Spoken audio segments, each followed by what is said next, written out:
The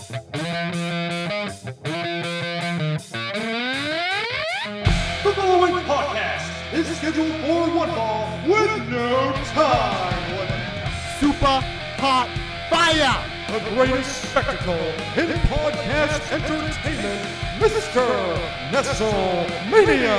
That was literally verbal diarrhea. I'm setting the bar awfully low. Titus O'Neil keeps running directly into that bar. Get him off my TV, get him off my TV. You make me very angry. The man who has a better IQ than you, the awe-inspiring JC.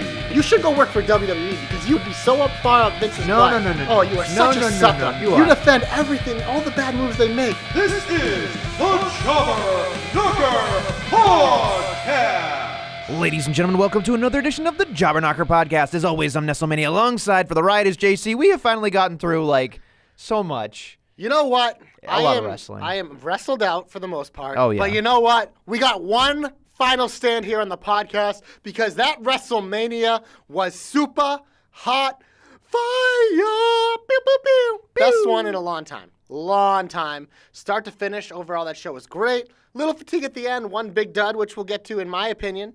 But besides that, I thought everything was great. Always in the shine, man, WrestleMania, just like Mandy Rose, who looked great, by the way. Was she even on SmackDown or Raw? Always in the shine. She was on WrestleMania. That's all that matters.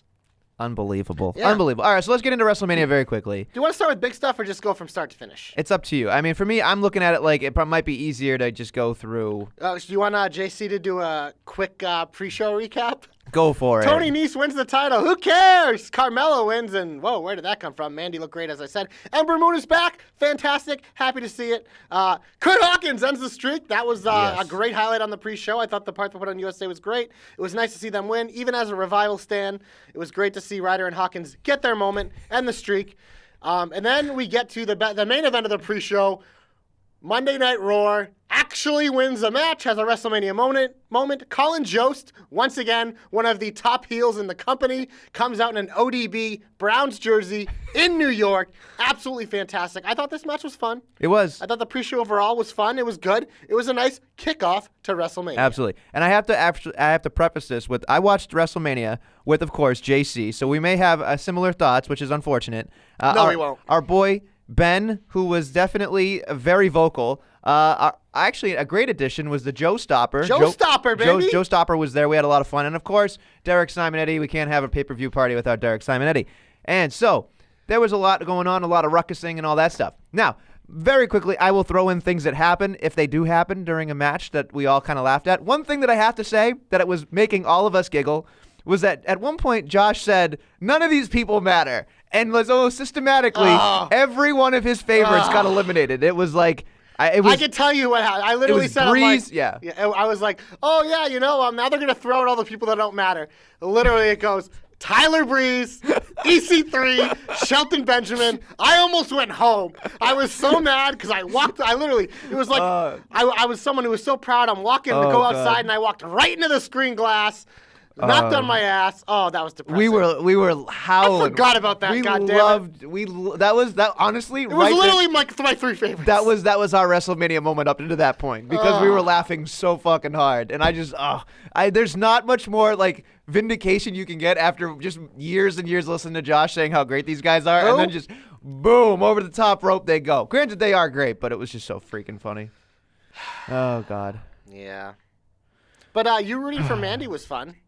Well, the thing is again, Josh brought the Mandy Rose shirt, and I thought to myself, oh, my God, I did say she was going to win, and the thought was I have to wear the shirt the rest of WrestleMania. But thank God she got thrown out, and I almost lost my shit when I thought Sarah Logan won. So they had me. Had me, because I was like, what? I dropped to my knees because I was so upset, and then, of course, Mella came in and won, but I was like, it is what it is, so. Yeah. It was a weird pre-show, but it was fun. It was definitely fun. But now we got to go to the main card. And for the first time ever, Brock Lesnar kicked off the show. We were kind of talking about it before, and we were kind of thinking mate, what's going to kick off? And we just kind of had the epiphany that it would make sense to stick Seth Brock first. They did it the way they did it with Heyman being like, if he's not last, he better be first so we can get to Vegas where we're appreciated. That was good. It worked. Seth comes in. I think he won with, 3 curb stomps? And a nut shot. Yeah, and the Don't nut forget shot, that. Yep. Lesnar got a lot of his offense in before the match on the outside, but once he got in the ring, it was the Seth Rollins show. They burned it down, and he is your new Universal Champion. Not the most memorable match, but it gave the people what they wanted, kicked the night off the way they wanted it to go. Just because I want to piss off Ben. Flammability factor. Or TJ, or whoever said No, they as didn't Ben like. was like, he's like, you were calling it like 3 different things. I'm like, Yeah. I know. It was a work in progress. But we mostly got positive reviews, so I think we're going to keep it. Okay. But it'll be flammability, not watchability. Flammability. Flammability. So, yes, I actually did enjoy this. I thought it was a hot start. I didn't think Seth was going to win, but it was nice. It was a great time. He looked a little hurt coming down the ramp, and then he probably got hurt even more in the match because, Brock Lesnar hurts bitches, but that's fine. But, again, great way to start. I was surprised all the baby faces won, all the major titles anyway. Yeah. And it was what it was. But the next match, however. Woo! As we expected, the Yeah. flammability of 5, it lived up. AJ and Randy Orton, I just remember I paced kind of when I watched things. Like yeah, you events. were. You wore a line on my rug for crying out How loud. I watch Cowboys games because they give me a lot of stress, but like I was just like glued to the television. Like I know everyone, like people, like we're obviously all watching together and we're talking. I wasn't listening. I was just so enthralled with watching this masterpiece because this is one of the ones I've been waiting for, and it lived up. I mean, AJ beat Orton, which I don't think is the greatest thing in the world, but it was still fine. I mean, either way, like it is what it is. But I thought this match was great. Start to There were a lot of little things that went on here. There were a lot of great little storytelling bits. And I went back, and for anybody that ever wants, I don't know why you would want it now at this point, maybe you do, go back on YouTube and watch the WWE Watch Party from WrestleMania. It's 5 hours, but they feed out every 45 minutes new people, and it's really good. First 45 minutes, I know you're going to roll your eyes when I say this name, but the Big Show, watching that match, I know you're blinking at me like you're stuck on a desert island and you're asking for help, but Big Show was in there with the Good Brothers, Kathy Kelly, Maria Menounos, and then it was Pat McAfee hosting the entire 5-6 hours. But watching Big Show, watching a match and describing it was actually better than watching a Big Show match because he was talking about everything as a fan. And I haven't watched the rest of the 5 hours yet, but that first 45 minutes, I was like, this is really good. Big Show's a good public speaker.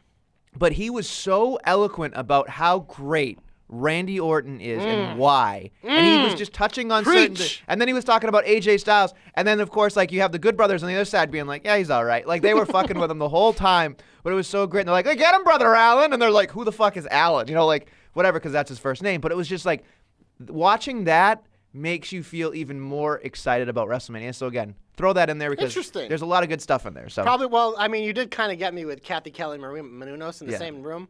But Big Show's in between them, so I don't know. You're going to have to look at them with Big Show. It's like a girl sandwich. It's weird. Or Big Show sandwich, I guess. There's a lot of meat in between those buns. Okay, moving on. Oh, by the way, Randy Orton being a super class heel right now on Twitter and Instagram. He with the light? Yeah, he's like, for the ones that missed it, it was a great fucking match. I was like, oh, God, I love him. Well, we'll get to it on SmackDown when he came out. He was kind of doing like the, I can't see. Yeah. Oh, he's great.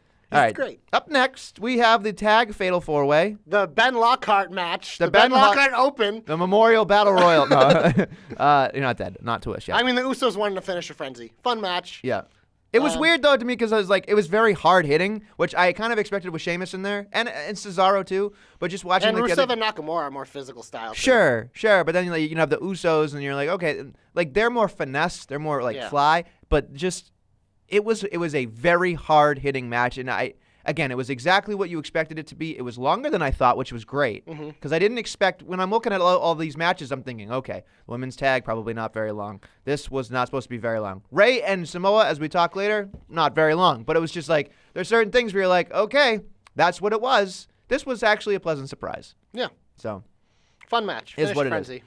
And we get to what I believe, in my opinion, and I'm going to get some hate on this, besides AJ and Orton, this, to me, was the match. Iconics? The women's tag is next. No, I have Shane and Miz. Oh, yeah. Okay. Yeah, you're right. Wow, you just skipped over my... You killed my bit, you son of a bitch. Well, no, I didn't write anything down for this because it was so awesome. There you go. This was my... This might have been my favorite part of the night. Okay, good. I mean the Kofi.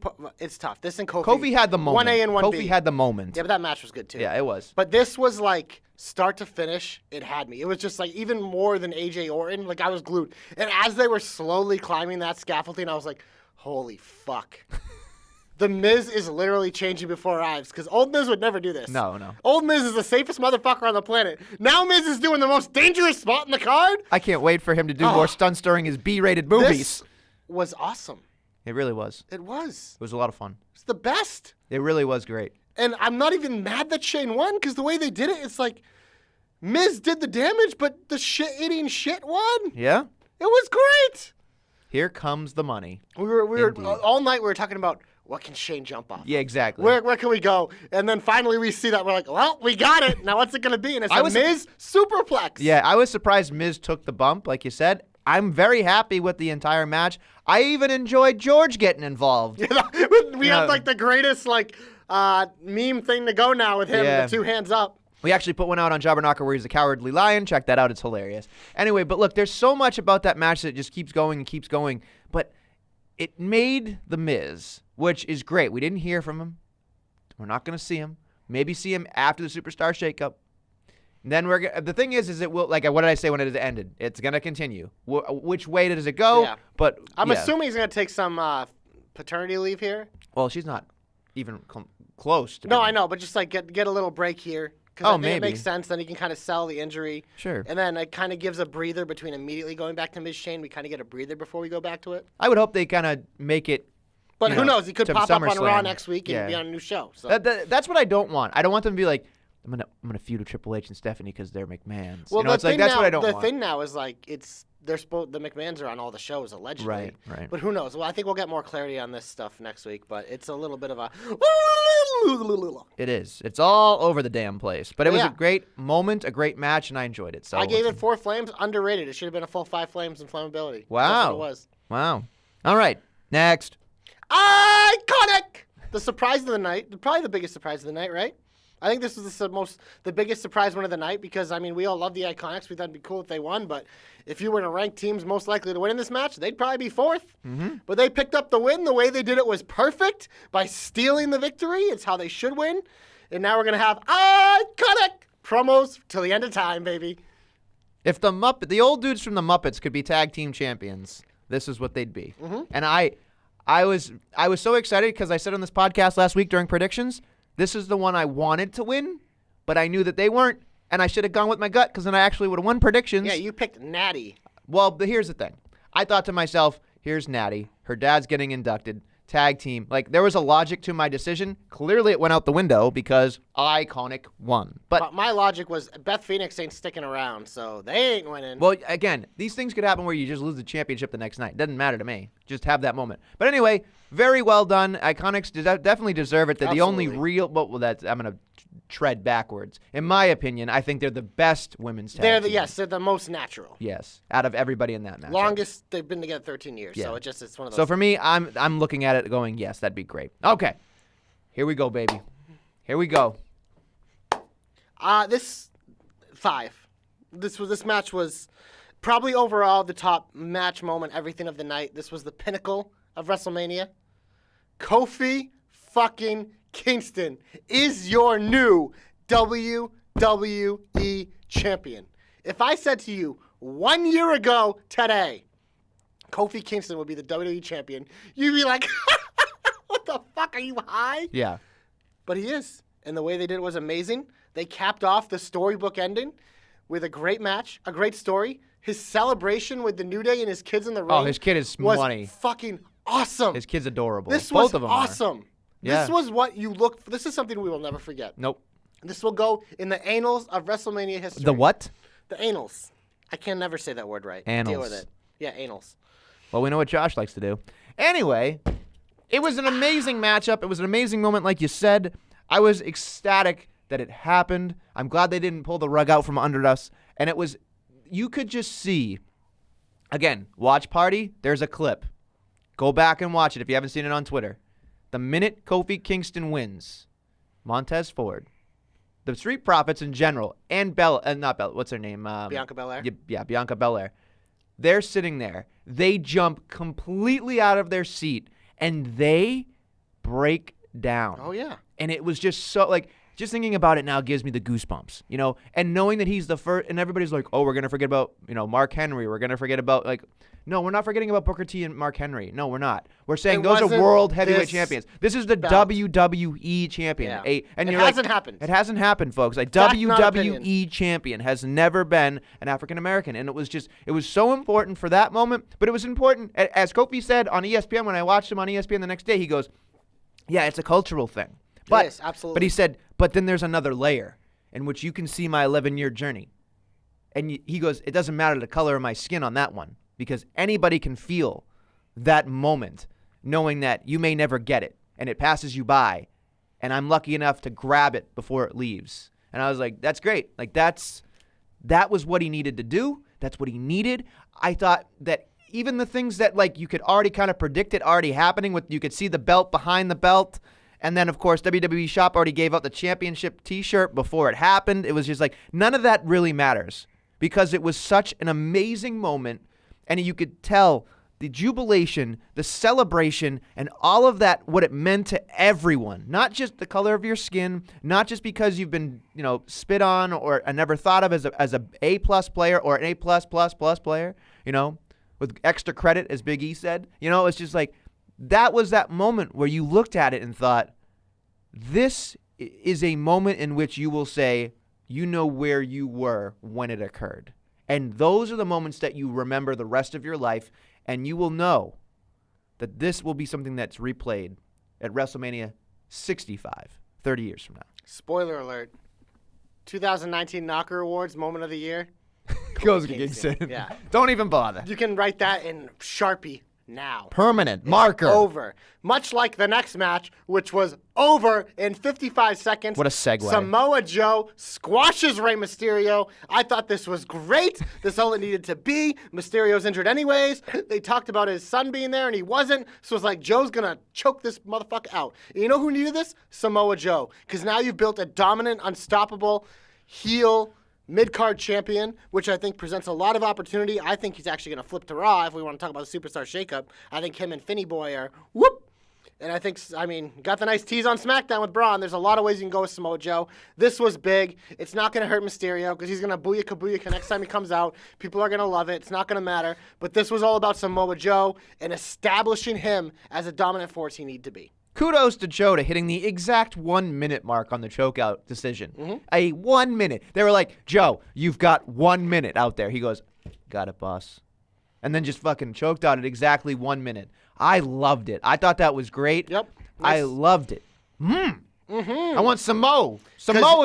You couldn't just have a regular match after following that Kofi thing, and this is a perfect way to do it. Oh, yeah. Now, look. The next match to me, I believe, is a great little story, but I believe... What match? I got Roman and Mac next. Oh, yeah, okay. Did you keep up with me? There Keep were up, Josh. clearly things that I didn't write down. Okay. And so it messed up the order. Roman and the Mac happened. Mm-hmm. And as we said on this podcast last week, you know, if the Mac won, we would remember this matchup. Yep. Now, granted, I'm not taking away Roman Reigns' amazing story. I am not taking away anything from Roman Reigns the person, because what he did was phenomenal. I can't believe he did it so quickly. He's doing great. But unfortunately, and this is the hard truth that I believe, that he has had so many amazing moments that I believe this is a moment we will forget about. No, they fucked up. They 100%. I mean, I said it last week, and I kind of was like, oh, but if Reigns win, it'll be cool. No. They fucked up. This 100% needed to be a Drew McIntyre win for both of them, because this was bad for Roman Reigns, because it's the same old story. You know how you get him to that next level? Is you knock him the fuck down. You put him at the top of the stairs, you push him to the bottom, get up, climb back up.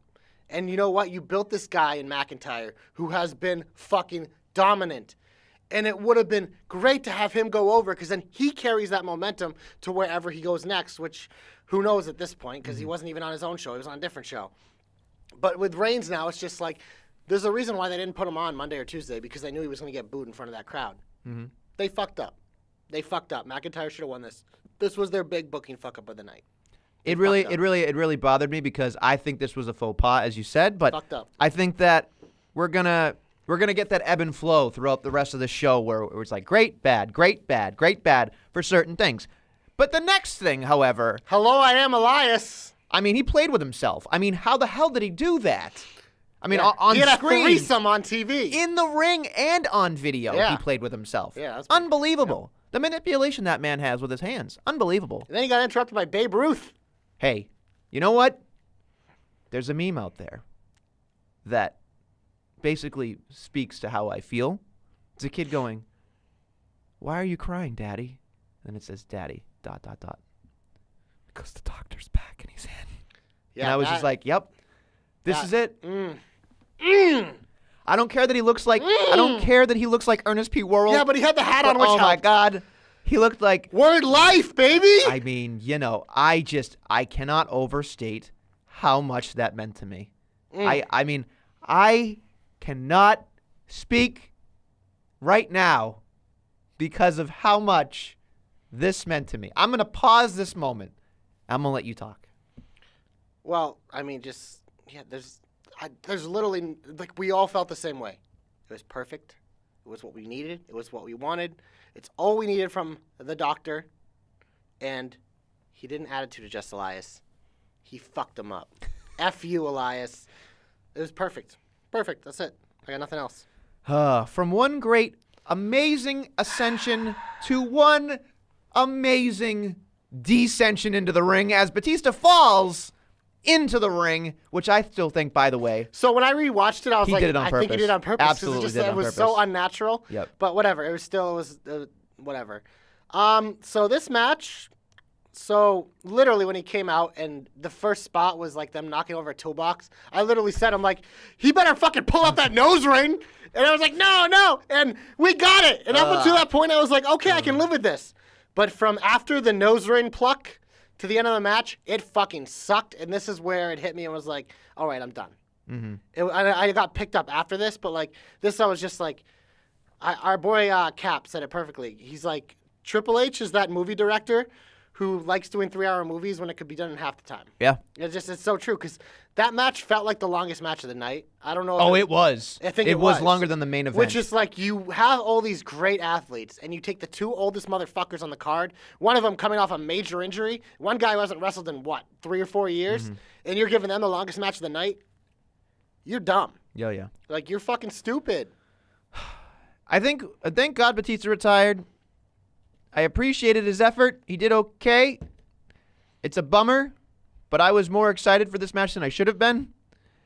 And then, to add insult to injury, the finish with Ric Flair, it was a nice tie-in, I get, but it was weird to me that Didn't like, do it for me. It was like, that was weird. HBK on commentary. By the way, HBK permanently has a hat glued to him. He's like an action figure. We saw what happened when he took it off. Yeah, I know, but it's like, he's like, I'm wearing a hat that's an NXT hat, or I'm wearing a cowboy hat, or I'm wearing a do-rag. It's like, he is literally an action figure. He is a plastic action figure, hat included. Ridiculous. But anyway, it ruined the match for me with the commentary because it was just like, why wouldn't he get in there and help his friend? Because it's his friend and he can super kick everybody. It was just like, that's there. And then, of course, we have the fucking, tool time all over the goddamn place. Then there's a sledgehammer, which I'm assuming. There were two. Remember, he pulled one out, but he switched to the other, and I was like, what? Yeah, well, it was because it was a dueling thing that Dave was going to have. And, of course, the very end, Hunter decided to go Superman sledging and fucking boom, hit him with it. Which, again, was great. But the ending, I was just like, ugh. But the move itself, fine. But I was so disappointed, and I'm pleading, please, you're an amazing executive. You don't have anything left to prove. You're not helping out anybody, and it's just like, I know you're doing this for your friend, but at this point, like, Shane McMahon did more for The Miz than Triple H did for anybody and anything. I mean, Triple H pretty much said, he's like, yeah, I wasn't planning on wrestling, but Vince made me. Yeah, well. Because he said, he's like, I don't think my freaking shoulder's going to be ready. But Vince is like, no, you're doing it. Because he wanted him on the card. So, it is what it is. It was over. But the best part of this, if you go to Xavier Woods' Twitter, him and Tyler Breeze, like, rocked out to the entire Batista entrance. Yeah. And it was fucking amazing. You had Mickey James popping every now and then, too. But that was honestly amazing. But next, we get to one of the super shines for me of the show. Because you know why? They did this the way you're supposed to do these types of matches. Baron Corbin retired the legend Kurt Angle with the end of days. You got the great crowd shots after of the disappointment. This was fucking perfect. This was how it was supposed to be. The old guy putting over the young guy as he goes on into the twilight. He still has his moment after the match. Everybody wins.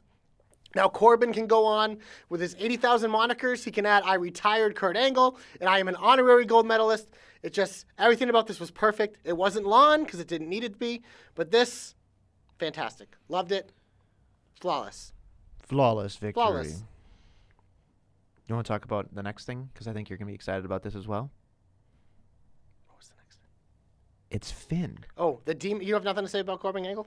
I mean, you said everything I wanted cool, to say. Perfect, great. Demon beats Lashley. It happened. Yeah. He painted for 3 hours for maybe 2 minutes, but again, I was excited for it. It was what it needed to be.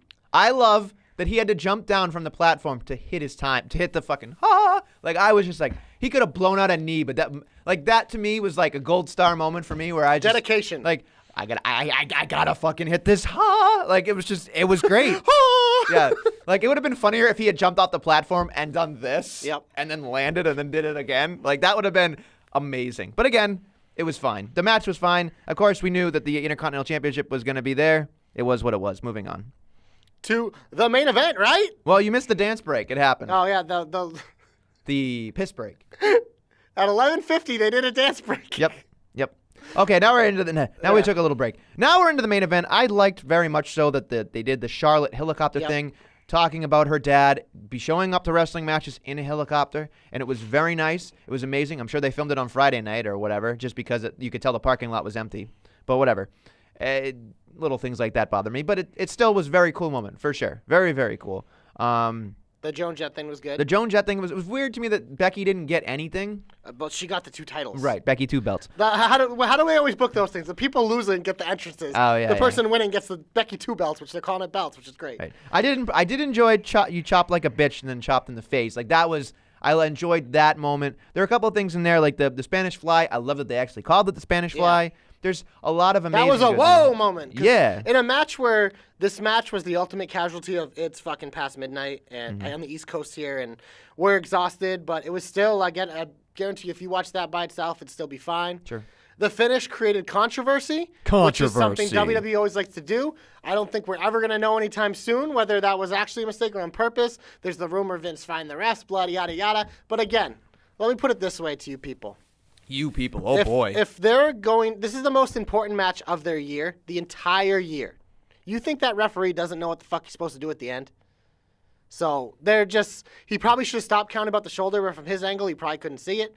But I don't buy that it was supposed to tap it. No, I think WWE knows what they're doing. They've created controversy. When Ronda comes back, she has something to stand on to be like blah blah blah, and like Charlotte now has something whenever she wants to return to be like, well, you didn't beat me, even just whatever. They set up controversy. They set up something. Becky got what we wanted though. Becky, Kofi, Seth. But Becky walking around with those 2 belts is a little awkward. She has trouble with them, but you know what? It's still cool. Oh, yeah, it's very odd. But it was a cool moment. Yeah. Also, another underrated moment was watching Charlotte being put in the armbar over the rope, and then Becky kicked through Charlotte into hitting the back of the head, and out goes Ronda and just smashes to the outside. Oh, yeah, that was like, ooh. I wanted I wanted to watch that replay all night long because it was just so thud-like. I loved it. Loved it.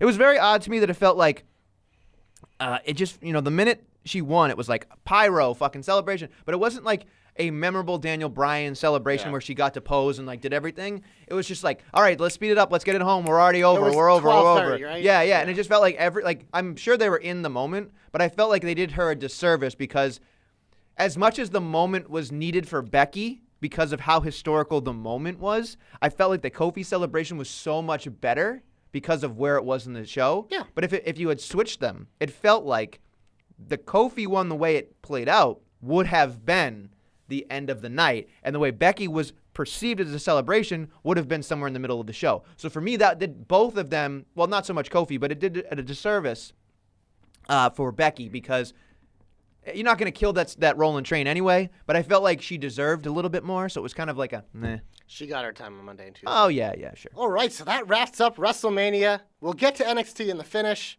but we're going to stick with the main roster. And we're going to go to the Shine now, sponsored by Mandy Rose. She DM'd me since she couldn't be on TV this week with prior engagements. She will sponsor the Shine, so hashtag always in the Shine, Mandy Rose. I hate We will you. go to Raw and SmackDown, and the best segment of the week. So I'm going to start with Becky. Because, yeah. I love that you're like, best segment of the week. Well, because I was like, do we go? I don't think I got one. There's two things that were fun. There are a couple things that were fun, but we'll start with Becky because I think this is when she really got her moment. She got it on both Raw and SmackDown. But you know what? As WWE does, they don't let you just bask in the glory the whole time. As Becky's leaving, out comes Lacey Evans to do a strut, looking at Becky, and then from out of nowhere, the woman's right.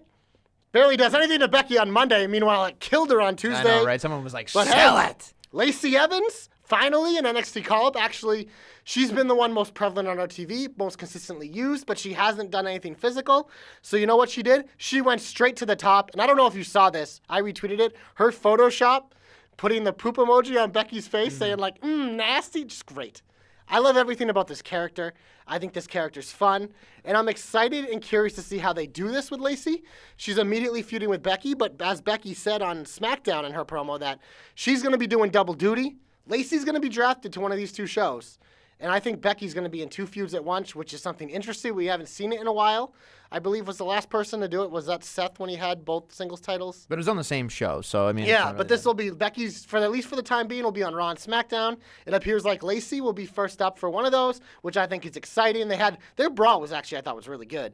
In terms of an on-the-stage brawl. It was weird to me. She was battling in heels, and she was sliding like a slip and slide. Respect, bro. It's hard to do. I couldn't do that.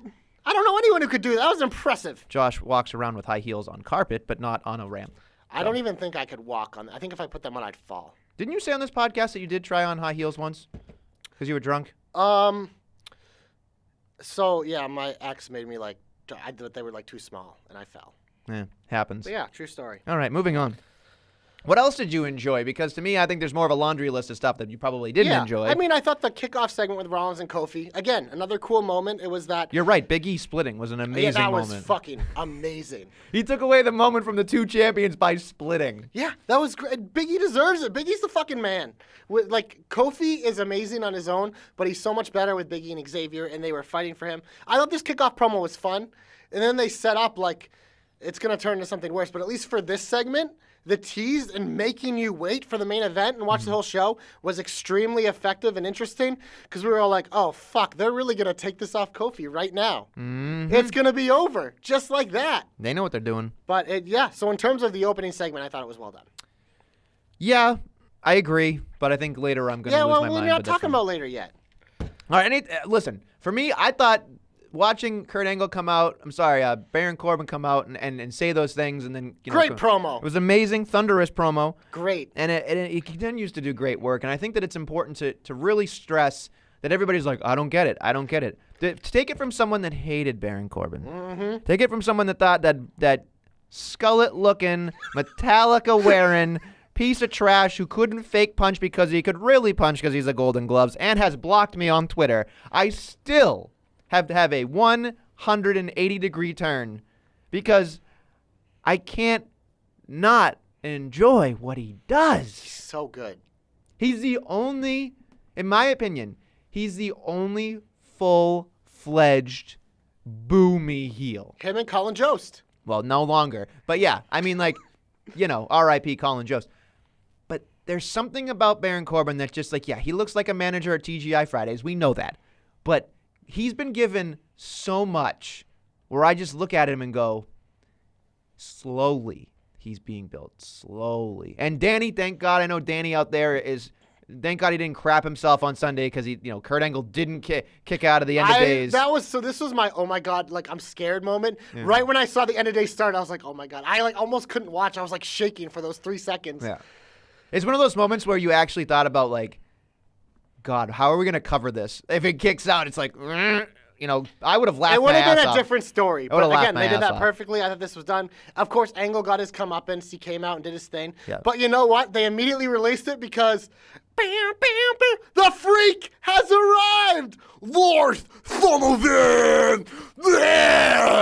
He finally finally debuts. You spit in my face. Yeah, that's what he does. when he Across the talks. table. Yeah. Lorth. Tastes coffee. Lorth. You said you wanted to try it. Nice gentle headbutt by the big freak off the top rope. And, of course, he does his blah, blah, blah thing, and that's fine. Possible comeback. Maybe. We'll see later on in the show. Another nominee. There's plenty of nominees. Absolutely a nominee. And then for the other two things on Raw just mentioned, one was, I don't even remember what happened with this segment, but Lashley's quote, "Don't worry, Dean. When you're gone, I'll take care of your wife for you." Best sentence of Bobby Lashley's career. That was fucking hilarious. It was perfect. I think a match didn't happen here. They fought or whatever. They fought, yeah. That line to me was the line of the night. That's all I got to say about that. Line of the night, you say? Yeah. Okay. And my only other thing on Raw was I thought Ryder and Hawkins against the Revival was fun once again. Nice, fun match. I'm all for fun matches. The roll-up pals win. Yeah. With a roll-up. Winning streak. Fruit roll-up. Maybe they'll win as many matches in a row as they lost. I doubt that. I doubt that, too. I doubt that highly. Because people will not care after a certain amount of Yeah. points. So that's all. Do you have anything else on Raw? Hey, possible comeback to Mojo Rawley for painting his face, looking like Luna Vachon. Come on. I'm enticed. I'm interested. I'm ready to go. I'm moderately excited. I'm not trying to really curb my enthusiasm here, but, it's a thing. It's there. It's Moving on. Listen.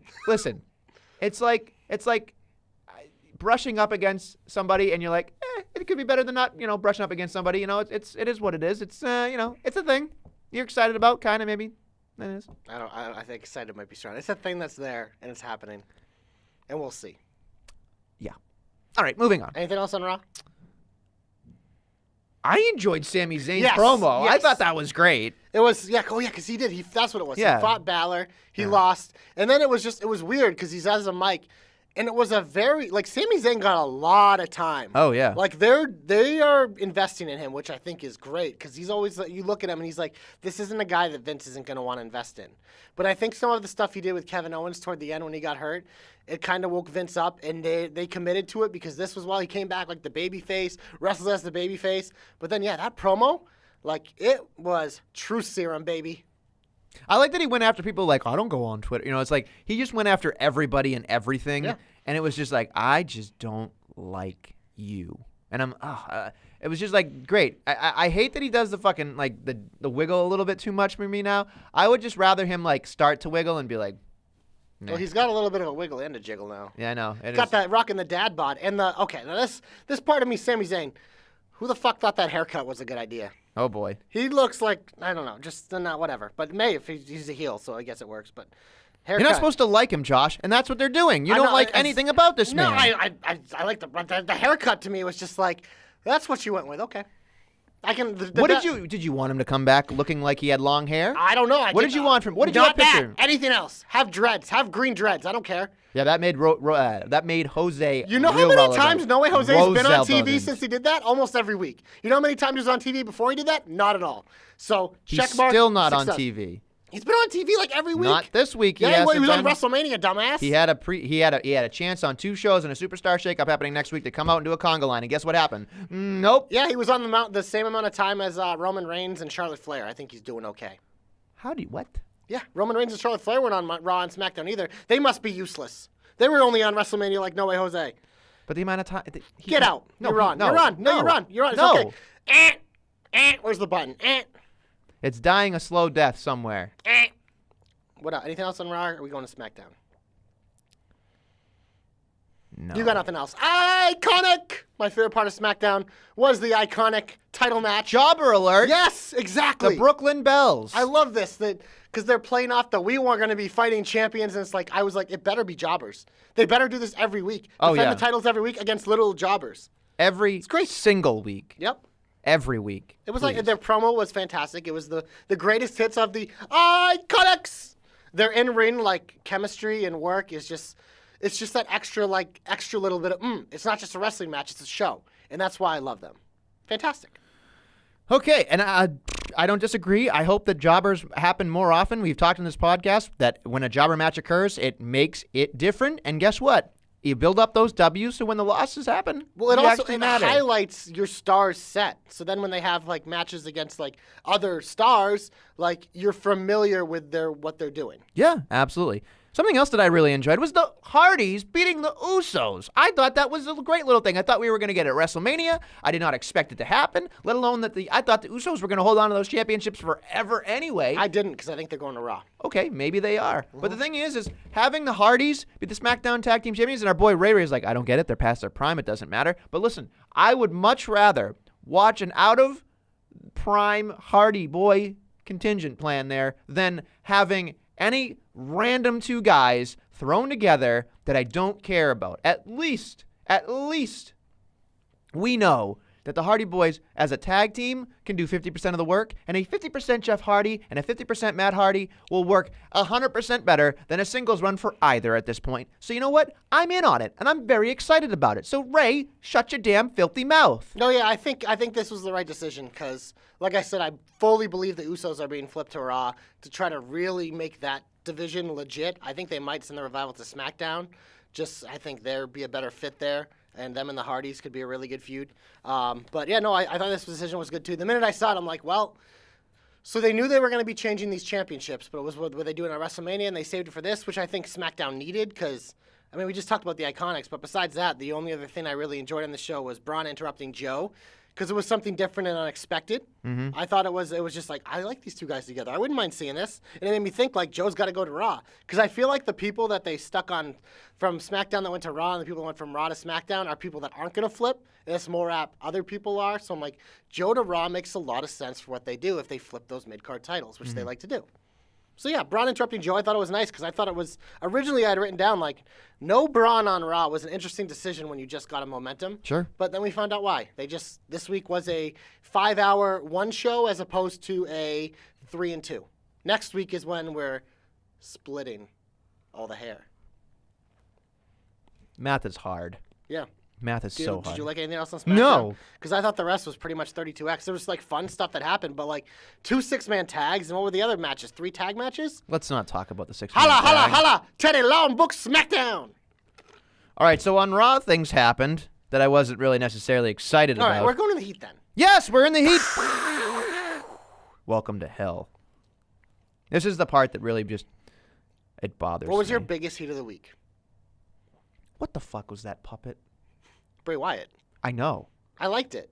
Really? They never do teases anymore. At least we're getting a fucking tease. They just call people up like, oh, here's Aleister Black. Oh, here's Muppet Ricochet. in the box is okay. Yeah, it's something. It makes you at least like, what is this? It's weird. It makes you think about it.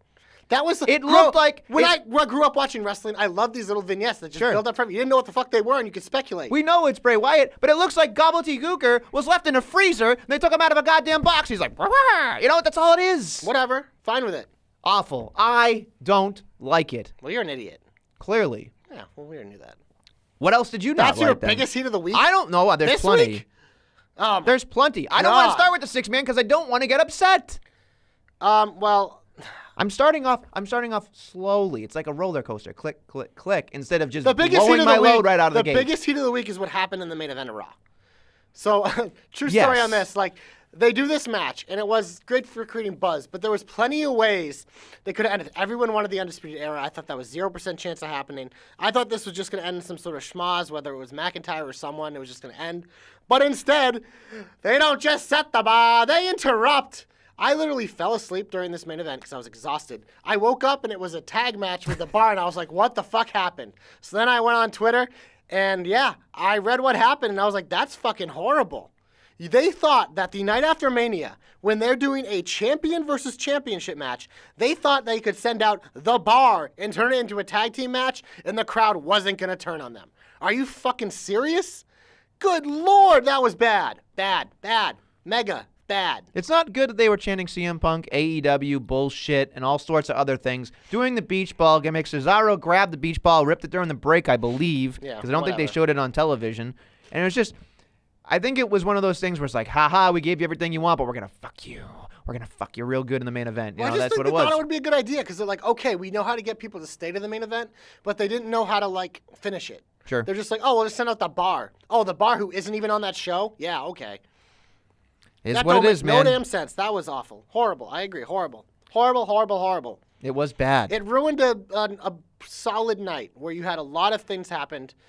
That was just awful, and that's all people remember. I thought the from it. Raw after Mania usually was, more excited about coming out and having a new debut or having somebody return. You had a lot of that. No, I know, but for me, Sami Zayn, Alexa Bliss, you had Lars Sullivan But it didn't debuting. feel- Lacey Evans did something. it didn't feel to me like it was as big for some reason. I think because of how great WrestleMania was, Exactly. it took some of it Yes. away. That's where I what was TJ was saying. Yeah, that it just felt like WrestleMania was so good that it was just and I think that's what we've been conditioned to for the last 5 years or so, or maybe less. Yeah. Was just WrestleMania's kind of been there's been some great moments, but not a collective show like that where you're so happy with it. And then you get to Raw because you're like, oh, WrestleMania was bad, but we know some of our guys are coming up, some of our girls are coming up. And then we kind of got that, but it was more yeah, we knew Sami Zayn was coming. Yeah, we knew Lars was getting out of his depression. We knew that Bliss didn't really have a problem. I don't know if we knew about Lars. No, but I mean, there were certain things where it's those were okay. It's more of Aleister Black and Ricochet had already been called up. Sure, yeah. We already had EC3 Lacey Evans already up. Right. But it's also they got the shakeup next week, so they're going to save some bullets for that, I think. But I thought overall it was good. I just thought this main event sucked. The other things that on the show that I didn't really appreciate was Dana Brooks' promo. Did you see that? Oh, God. She tried so damn hard. that It was was bad. she sat there and it was you could actually see the wheels, that hamster wheel in her brain just turning. And she's like, I'm here because I want it. Yeah, I don't And you're like, oh, boy. Oh, boy. Wasn't good. No. Not a good look for her. And When she's getting a push, then she's going to get a push right out the door with a towel and a boot in the ass. What'd you think of the Alexa Bailey match? Woof. Sloppy. I mean, it was pretty much There's a squash, too. There's a reason why Bailey should be a tag team partner for everybody. She's fucking phenomenal in the tag teams. I love her as a tag team wrestler. Yeah. Phenomenal woman. Can take a great hot tag. But, man, watching her versus Bliss was just meh. It was sloppy. Ugh. Ugh. It was almost a rerun, which we don't have a lot of this week, kind of. Yeah, well, we do have a geriatric jobber alert. There it was. 'Cause how cool- There's my guy. The Undertaker. I was expecting it at WrestleMania. It was the one thing I was expecting for Elias. Instead of doing it at WrestleMania, they did the next night. And that fucking, titties out, just whatever he wants to do. The Undertaker. I just don't The care. titty taker. He sucks. I'm sorry. I'm over it. Da, da, da, da, da. Takes forever to Yeah. get to the ring and doesn't even take his jacket off. He should only do house shows. Gross. Because live crowds appreciate it. But on TV, I'm done. Hey, everybody else was taking out their phones because I know this could be the last time they see the old bogey. Spoiler alert, it won't be. I know, but they think that. You never know. You never know. Yeah, no, we know. All right, 6-man tags. SmackDown had 2 of them. 6-man tags. Oh, make me mad. SmackDown's like, hey, we got to get all these guys on TV. So we'll put the 3 flippy-dippy guys together against Rusev, Shinsuke, and Andrade. And, they'll be on TV. People can't complain. There'll be some cool spots. It looked good in 32X, but again, it was 32X. I can't. They are the bane of my existence. And Ali, by the way, not only did they shorten his name, that they took away his finish. Now he can't do it in reverse. He just has to do a 450. Thank you, Joe Pollock, for pointing that out to me. I just can't fucking deal with this. They're cutting people away. They're taking things away too much. But again, 6-man tag is what it is. Hate it. Now we get to the main event. Why is a WWE champion who was already in a tag match in main event on Monday night going to have a 6-man? I know he's in a fucking group. I get it. But God damn it, can't we just let the celebration be the celebration with the fucking balloons? It was great. A new League of Nations. It's stupid. The whole fucking thing was stupid. Give me the celebration. Give me the kids coming back in. Take out the actual match. Take out the challenge from beginning of the night. Take all that shit away. Just do the celebration with his kids, and I'd be happy with it. I agree. Unbelievable. No, I completely Get agree. rid of the 6-man tags in general. They cannot do a 6-man tag correctly. Then there is no way to do it. Anybody out there saying a 6-man tag is going to actually keep my attention or is going to actually mean something is absolutely 100% wrong. I don't care what you have to say. I'm going to mute you, block you, unlike you, unfollow you, whatever. 6-man tags are the bane of wrestling existence. I am done with this. From now on, Joshua, we are not allowed to talk about 6-man tags. Only if you stop calling me by that name that isn't mine. Dumbledore. Yeah, thank you. Yeah, no, I got nothing to add there. Let's move on so you can stop freaking out. What did you think of that Shane segment? Because I thought it was something. It was very, very long. The same thing he's done all the time. But it was just, I kept being like, okay, this could end now. And then I mean, the one part that I snickered at was all the CM Punk chants because you're calling someone best in the world. You're gonna get. He goes, please. I'm like, that's the best thing Shane's ever done. Besides that, it took forever. The whole thing with Greg there was really weird. I think the thing is, it was like the weirdest like tie grab. It was awkward. He's like dragging him. It was like I felt. I can't. Never mind. You don't like to be tied up with your ties? No, nothing. No. Well, you'll listen. We're learning a lot about you. You like to be tied up. You like to be able I to do walk not around. like to. No, I don't like to be tied up. You like to be walking Don't around like on to be tied heels. up. It's all sorts of things you get to do. Anyway.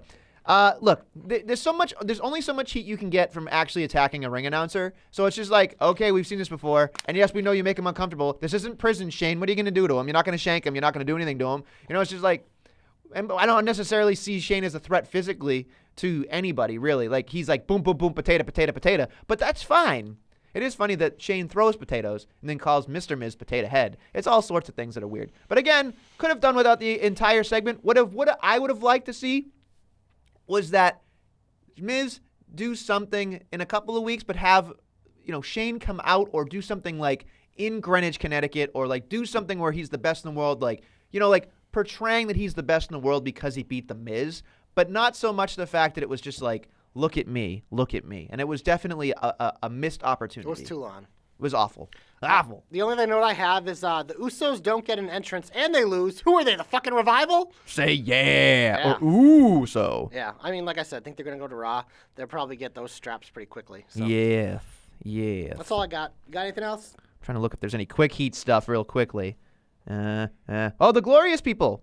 They have a new edge and aggression. Next. Let's see. I did appreciate the fact that Raw wasn't as terrible as I thought it was, but I mean, it is what it is. When I'm looking through this, I'm like, it's not that good. SmackDown was worse. SmackDown was worse. Raw it was more much egregious. better than I did SmackDown. appreciate the RKO out of nowhere. I did appreciate the KO came out and stunned somebody. It was like, okay, it is what it is. That was the But everyone get your shit in. it was just like, whatever. The dance break, the thing that I was confused with was like the dance break turning into Joe, turning into fucking Braun, turning into the Iconics. Like, it was a nice way to thread it, but it was just like, here are 4 things that don't look similar, and I was just like, I get that we're maximizing our minutes, and it was fine. I think the Raw writers wrote SmackDown this week. But it was just very odd to me that it was just like, here's the moving shell. Here's another moving shell. Here's another thing. Like, I get it, but it was just like, you already go to commercial, and you already do picture-in-picture, so let's move on, and let's do something better. That's pretty much it. All I right, don't think there's anything Let's get else. hopeful. You got one? Go ahead. You don't have one. So I'm going to go first. My hope, this is going to be a hope that has a lot of layers, because it's in general. It's like an onion. It's about the stinks. overall superstar shakeup. It is the ultimate reset button where they can literally do whatever they want, send whoever they want anywhere. This one's being called the International Superstar Shakeup because it's in Canada. But they also said all 5 brands will be involved. Obviously, we've seen a lot of call-ups already on Raw and SmackDown. We have those 6 that were called up a while ago. We had Black and Ricochet, who are now up. So there's a lot of bodies. There's a lot of new people returning, obviously, with Sami Zayn and yada, yada, yada. But I still think there's a few more superstars that I would like to see come to the main roster. Number 1 from NXT UK, Pete Dunne. I think that makes 100% sense. He's been in the company a long time. He's the champion. He did all he can do over there.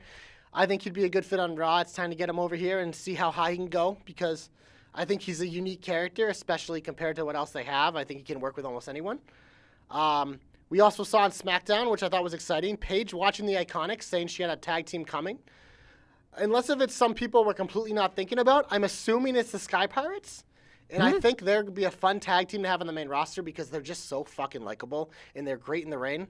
The one thing hurting them is the language barrier. And I think with Paige, I think that would be a good way to introduce them. So I think that would make a lot of sense. Besides that, I don't really want to see many other people called up. I think Buddy Murphy's going to go somewhere, but he might go back to NXT because him and Dream kind of had a thing. I don't know if you saw that.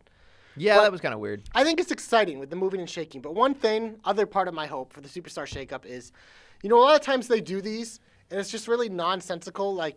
But I'm assuming they're going to go back to, someone has Raw, someone has SmackDown, because I think that makes the most sense. But I would like to see throughout the year that, they can do trades and stuff. Because there are parts of the year where it gets stale, or if someone gets injured, we have to move things around. It's like, well, SmackDown has a lot more resources than Raw right now, but they have less time. We got to get some over. And, trades and stuff are a good way to do that. So I'd like to see that stuff re-implemented because I think it just kind of gives it more of that unexpectability and, malleability throughout the year while still having the walls. And the last part of it is, my only note of superstars changing is get Rusev to Raw. The only way that motherfucker is going to get rebuilt to where he needs to be Get him in there. Remember how So he you has said- a third hour. Remember how you said he was relevant? He is relevant. He had a WrestleMania match. He was on SmackDown after WrestleMania. He's very relevant. He's at the top of where he's been, folks. Couldn't I be did not say higher. that. You can never be higher than coming out in a fucking tank at WrestleMania.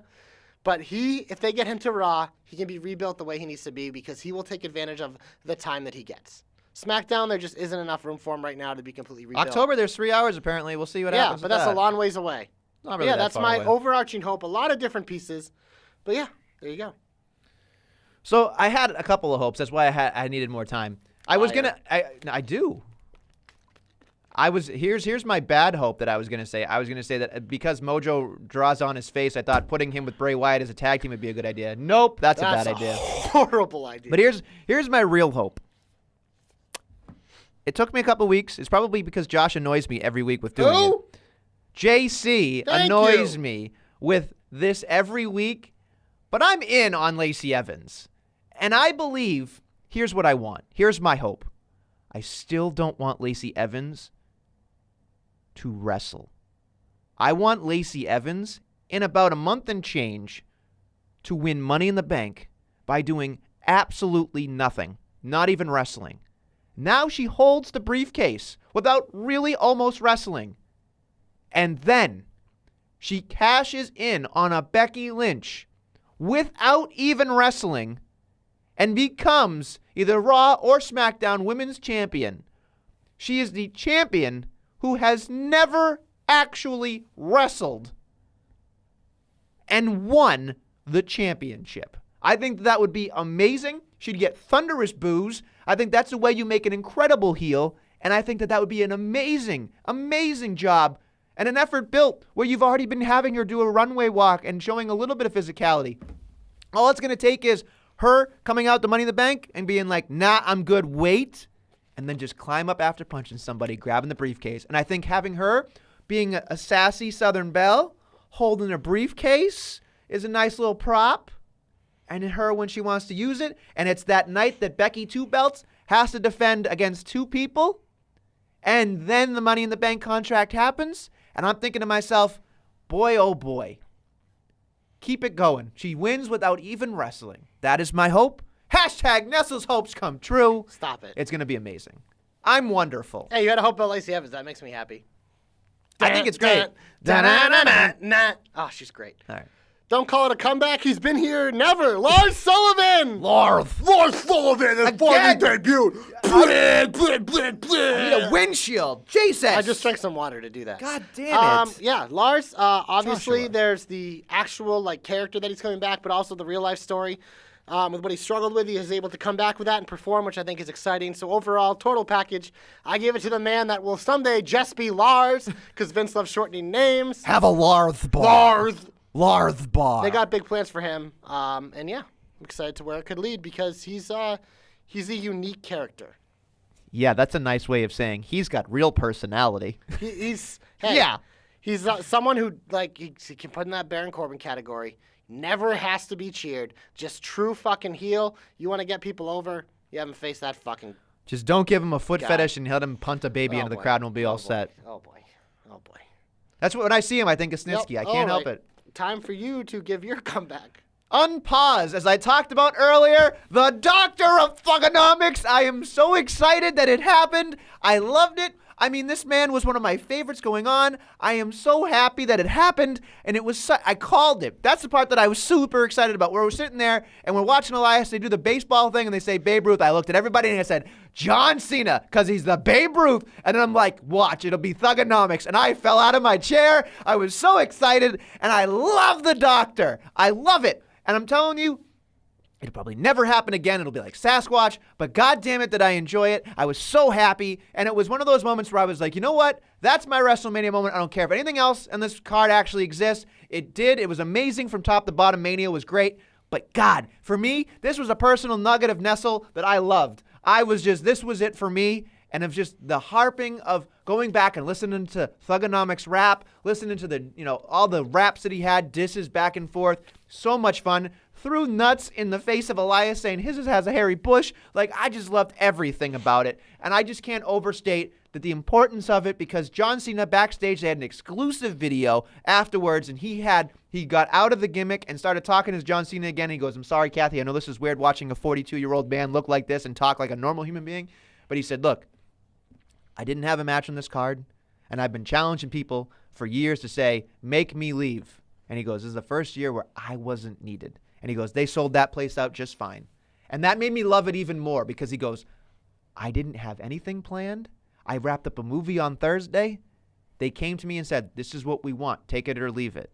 And he goes, I'm at a point where I don't have a choice. There's so much great talent out there that I have to take any crumb I can get to be in here. And he goes, and this was for them. And I was like, finally, everything is wrapped up in a nice little bow. My comeback goes to Dr. Thugonomics. I'm pumped and jacked. WrestleMania 36 main events. The Doctor versus the Dentist. John Cena versus Kane. I thought you were going to say Britt Baker, but Kane's even worse. Yeah. He wasn't on WrestleMania, by the way. Another guy they didn't need. Kane? He's a guy that's always involved in that scene. He was at the Hall of Fame, maybe, or a race. Well, of course he was. By the way, headline no news. No Kane, no Big Show, new era, baby. Yeah, Big Show was in the watch. We just had fucking Batista and Triple H. Okay. Anyway, let's get into the finish. NXT. There you go. NXT. So my notes say tag team match was balls to the balls. Balls to the balls to the balls to the Yeah, that was a down. We're going to jump around like a psycho. Yeah, of course. I thought the tag match to me was the best match of the night. I know people are going to give me crap, but I don't care.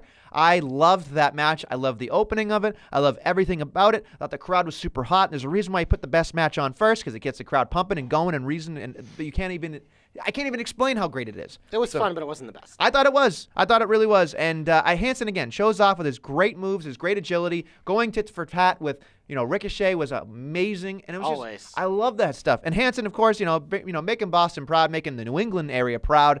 I just love that stuff, and I'll always have a warm spot for him in my heart. That's all I got to say about that. What I loved in the next match, the showmanship of Velveteen Dream and Matt Riddle. This was a fun match. The crowd was so into it. That's what really brought this one.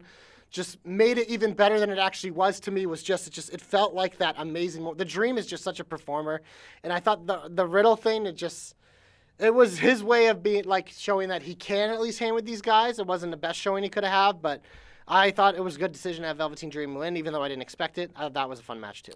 This is the problem that I have. I really, really, really thought something weird occurred in this matchup, and I think it's with Matt Riddle. I enjoy the Dream had his, spectacular entrance and did everything amazing in the match. The styles, to me, I thought didn't mesh as well as I had hoped. In my opinion, I thought I set the bar awfully high for this because I was really into it. But there's something about Matt Riddle where he's just like, bro. Yeah. Bro. But look, that's fine. That's his character. I'm fine with it. But he was the heel. He lost. He was upset and was upset for a moment. And then went back to fist pound me, bro. It was just for me, that takes away from what the match was, because you should care that you lost. You should care that you're undefeated, and now you're not. You should care about certain things. And I get the people, and I almost choked Todd when he was like, it's RVD all over again. No, it's not, because RVD had the eloquent way of speaking. He could do it. They just saddled him with a shitty fucking pot gimmick. But Matt Riddle is a bro's bro. I get it. But there's something that when I watched that match, I lost a little bit of luster for him. I lost a little bit of magic, and I was just like, what are we doing here? You were wrong about the heel thing, because the match started, Velveteen Dream was acting like the heel. No, I know. It was kind of like they're two baby faces wrestling, but they both kind of took the roles. But in terms of it, this is everything we've ever seen from Matt Riddle. That's how he is. He's just he's that cool customer where high of highs, low of lows, it doesn't knock him. He's still the same guy. So I didn't mind the fist pump thing, because it was kind of the thing they did before the match, and they wouldn't do it, and then they do it at the end. Sure. So it just bothers me, because I felt like if that's what he's going to continue to do, that's it. To me, I'm out. I'm out on Matt Riddle then. I am. And I know people are going to boo me and yell at me and tell me I'm stupid. You deserve to get booed I don't for that. care. I'm out on Matt Riddle. You just don't seem to get it, and that's fine. That's fine. I don't get the Mac. It's fine. I just don't get it. And it's just not for me. That doesn't mean that I'm right. It just means I'm telling you guys, you enjoy him. I'll enjoy something else. That's all. It's cool, bro. Fuck you. Bruh. Just fuck you. Just fuck you. That's what. Walter beat Pete Dunne in a slugfest. Longest match of the card, 25 minutes. Too long in my opinion, but it was still good. I still enjoyed it. It wasn't just a little too long. It was a long match. It was really too long. It didn't need to be that long, I don't think, but it was still good. It was the guy that slaps versus the guy that breaks knuckles. That's what I was told. Again, British wrestling is very, very, very, very, very, very healthy because that was a I didn't know slugfest. that's the word you were going to go with. Yeah, but okay. it was like, I watched this match going, whew, whew, like it took my breath away sometimes. But again, Walter chops. Yeah, we have to get over it. This was the man you to know? end the Pete Dunne streak. Yeah. It made sense from the minute he walked in. Yeah. I enjoyed the women's match. It was a high-speed matchup with a lot of really fun spots. I thought Bianca Belair looked the best in the match, which I think she needed after her last pay-per-view. But, I mean, this was all about Baszler retaining. But, yeah, I thought this was fun overall. It's hard to compare to the rest of the card because the rest of the card is so amazing, but I still thought this was a fun. I thought this was the big clunker of the night. Not saying that it was like a bad match. I just thought that there were some times where I saw some hesitation, where it wasn't like a fluid motion a couple of times. And again, in 4 ways, it's a little bit of that, so I have to give that. But again, there's a lot of hesitation. Again, they're still very young. They're going to learn. That's fine. I thought that it was kind of sloppy at points. There are people waiting for buses, as I like to say, where they're just like waiting for a move. So again, yes, Bianca Belair doing the double squat with them on the back and flipping them, amazing. Test of strength kind of thing, but I just thought that this to me was like it wasn't a popcorn fart, but it was just like, it was just Well, one yeah, of if those you're things where it's ranking, like, it's fine, but it I don't was. think that's fair to the match because No, it was a decent it's match. just like everything was good. It was decent. I just had 3 matches that were like really elite. really elite. The 4 elite. matches that were probably elite. Yeah. And then we get to Falsey Palooza main event Yeah, Johnny 2019. Kickout. This match was a spectacle in terms of watchability. Like, it had everything. Those final few minutes had so much drama, which is why, for me, it really brought it. Because that's one thing. I'm not a big fan of all the Falsey stuff, but the drama at the end was ridiculous. The crowd was absolutely in fire. There were flames everywhere. You didn't need pyro because there was just natural pyro. It was just crazy. Gargano got his moment. Johnny Kickout, as I will now forever call him, because, good God, that man literally kicked out of everything. He pretty much took out 4 guys after he wrestled. See, for that's like the part 80 hours. that's the part that That's made me. what hurt me too, That made me go, really? They Like, were come going on, for the man. drama. They were like, this is the ultimate underdog, and we're going to have him literally do everything. It was a little too much for me. I mean, having him beat up Bobby Fish, Kyle O'Reilly, and Roderick Strong, and then like ducking super kicks and fucking spinning DDTs and all these things. Like, I get it. And I get that they're trying to add drama, but there's something about knowing that there's a faction and they've been hitting the fact that, in numbers they can't be beat and all this stuff. I was just like, I get that he's the Cinderella story. I get that he's the kick-out kid or whatever you want to say. Kick-out kid, I like that the better. kick-out kid. But it's just like Johnny Kick-out, whatever. And it's Johnny Champion. Again, I enjoy it, but to me, here's where I think that this is going to go. As much as I enjoy Gunnar Gargano, and I think he's an amazing talent, and I think he's going to be the face of NXT for a very long time, well-deserved, I believe that now every time I watch a takeover, I'm going to go, okay, here's a 45-minute match where I'm going to watch him kick out 45 fucking times. And again, I mean, they've done that with him for like a year now. No, I know, but now I'm getting to a point where I'm like, I don't know if I want to see that anymore. Like, I'd rather him get beat up and lose a championship and fight again, but I know that's not going to happen. He might lose that thing in his first defense. Who Maybe. knows? But I'm thinking of it like, I know he can run the gambit because we saw him run the gambit and he can do different things and he's very good at what he does. But I'm getting to the point where I'm just like, so many kickouts. Come on. I don't disagree. But And at the very end, we had Tommaso Ciampa come out, which I thought a lot of people liked. A lot of people did not like. My buddy Todd did say to me, he might never wrestle again. That's why I liked it. That's what my buddy Todd was saying. Was just like, do you think he knows? Do you think he knows he's done? Yeah. And I'm like, only he knows. Yeah. But even if he isn't, like, the earliest he's coming back is a full year. Yeah. That's plenty of time for him to move on from that. Yeah, I think that I thought it was cool. It wrapped up that story, so if we don't ever get it again, the book is closed. I don't think it really does wrap up the story the way we would want, obviously. No, that was impossible. But it felt like an amazing ride with a shitty fucking ending. They at least closed the book. Because there was no other way to close it. Because if not, it would just be open. They at least finished it. It's a finished product. Sure. And you can always write a sequel if he is able to come back. Sure, absolutely. I think that's everything. I think I'm we blew fucking a load. exhausted, man. Besides the fact that the Hall of Fame happened and it was what it was. I just Dash Wilder with the greatest punch of his career. Travis Brown, the biggest face turn in years. We're all Travis Brown stands now because he beat the fuck out of that fucking. We're not even gonna talk about that. Yeah. Triple H and DX took forever. Don't I care. thought, but whatever, is what it is. Anyway, I think that's it. I'm ready to tap out. There's a long week of wrestling. Everybody, thank you for listening. And I mean, I'm glad you watched what you could watch because it's like 14 hours at this point. It was a lot of stuff. But Bless we him. always got you covered. We cover you leading up. We're going to cover you into the new year. I'm going to be quick with this, but jobberknocker.com, that's the website. You know all the stuff there. Get on there. You're listening to this on a podcast. Give us 5 stars, 5 flames right now. We're everywhere you need to be. It's also on YouTube, archived. Also, follow us on Twitter. You know the handles by now. Facebook, Instagram. We're everywhere you want to be on social media. And buy the shirts, Pro Wrestling Tees. They're great. If you didn't hit the sale, they probably still have sales, so do it now. It's true, folks. It's true. All right, on that note, thank you for listening to the Jobber Knocker. We'll be back next week at the Superstar Shakeup and the 3-year anniversary of the Jobber Knocker. So we'll see you next week with more Jobber Knockery. Hi-ya!